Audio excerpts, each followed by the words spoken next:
Hello, empresário! Eu sou a Yasmin Aimee, estrategista contábil, e vou te explicar um pouco sobre como funciona o RET, Regime Especial de Tributação para as Incorporadoras. Vamos nessa?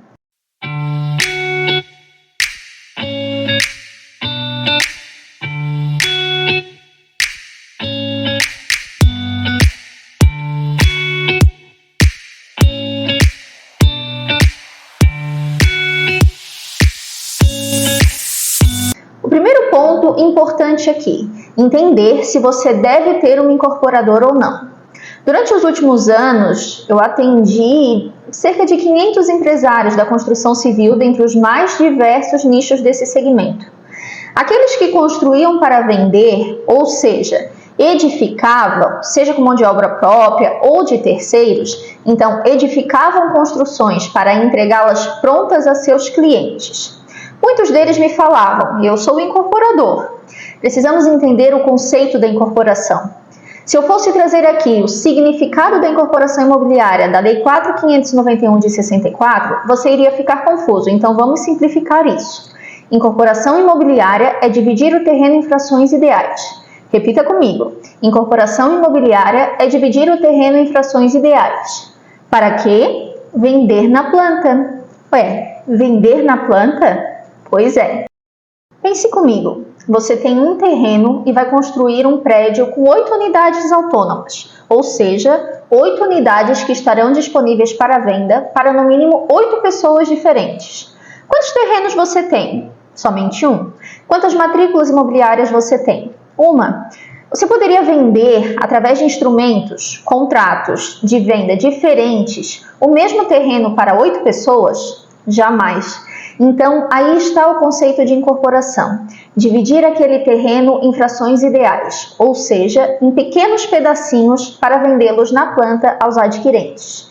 E por que eu trago isso? Porque o construtor precisa entender que há uma distinção entre uma incorporação para uma construção para venda. São atividades diferentes e principalmente com tributações diferentes. A construção para venda é permitida no Simples Nacional. A incorporação é vedada. Entender o conceito do negócio que você executa precisa ser parte da orientação do seu contador para determinar a sua melhor tributação. Por quê? O Simples Nacional não é sempre o mais vantajoso? Veja aqui, a construção para venda no Simples Nacional é tributada quando se tem a atividade no objeto social no anexo do comércio e começa com alíquotas de 4% para faturamento acumulado dos últimos 12 meses até R$ 180 mil. Você concorda comigo que um imóvel, uma única construção, considerando o CUB atual, é muito difícil de ser vendida por menos que R$ 180 mil? Imagina que um construtor com um giro mínimo de construção viabiliza, no mínimo, 2 projetos por ano, podendo construir a cada projeto 3 edificações no mesmo terreno.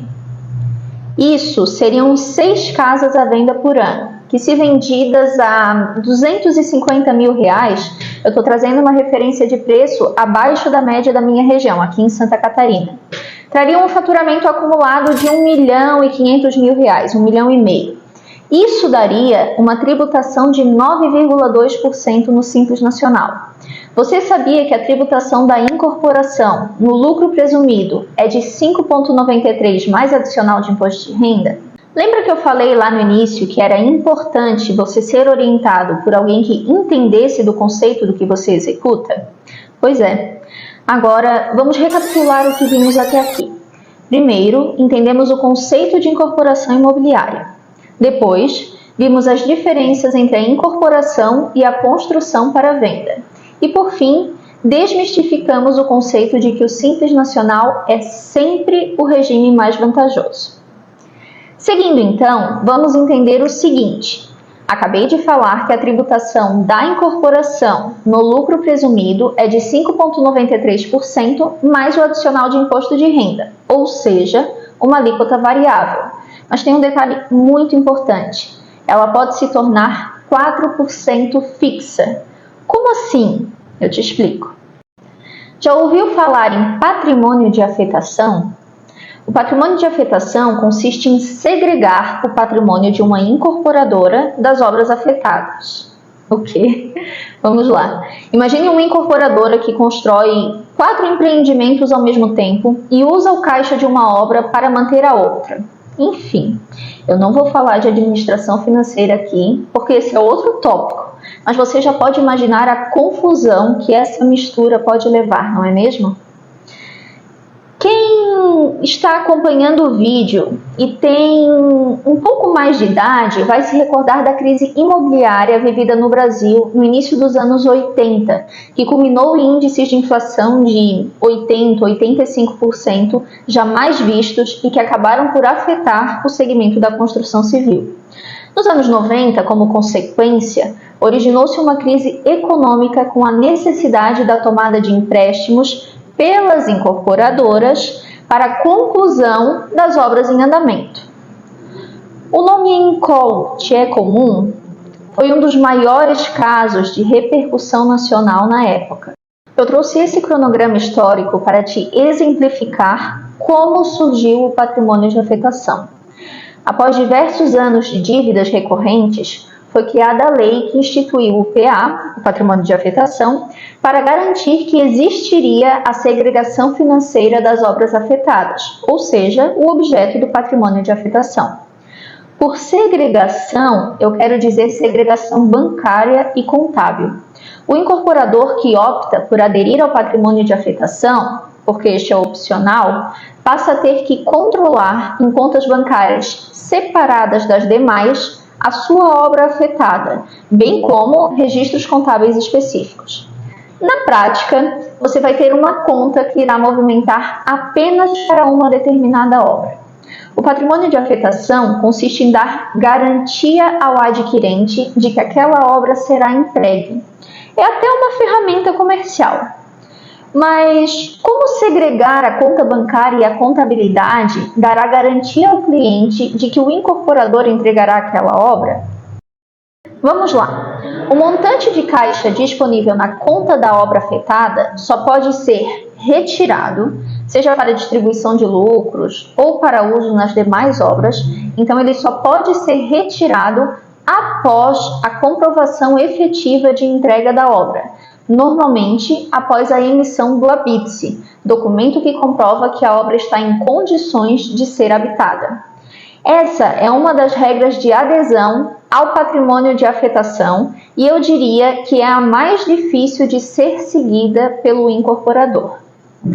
Normalmente, ao explicar essa regra ao meu cliente, analisamos em conjunto o fluxo de caixa da empresa e o cronograma físico-financeiro da obra para verificarmos se é possível aderir ao PA ou não. Até agora, eu só falei de regras e normas que travam a operação do incorporador, não é mesmo? Onde é que está o benefício em fazer a adesão ao patrimônio de afetação? Recorda que a tributação do Simples Nacional para um faturamento de 1,5 milhão era de 9,2%, enquanto a de uma incorporadora tradicional era de 5,93% mais adicional de imposto de renda, que chegaria em 6,33% nesse exemplo? Pois é, a incorporadora que opta pelo regime do patrimônio de afetação transforma sua tributação em 4% fixo, sem adicional, ao aderir ao RET, Regime Especial de Tributação. Nesse caso de faturamento que falamos há pouco, uma economia de quase R$35 mil a mais que ficaria para o incorporador como lucro da obra.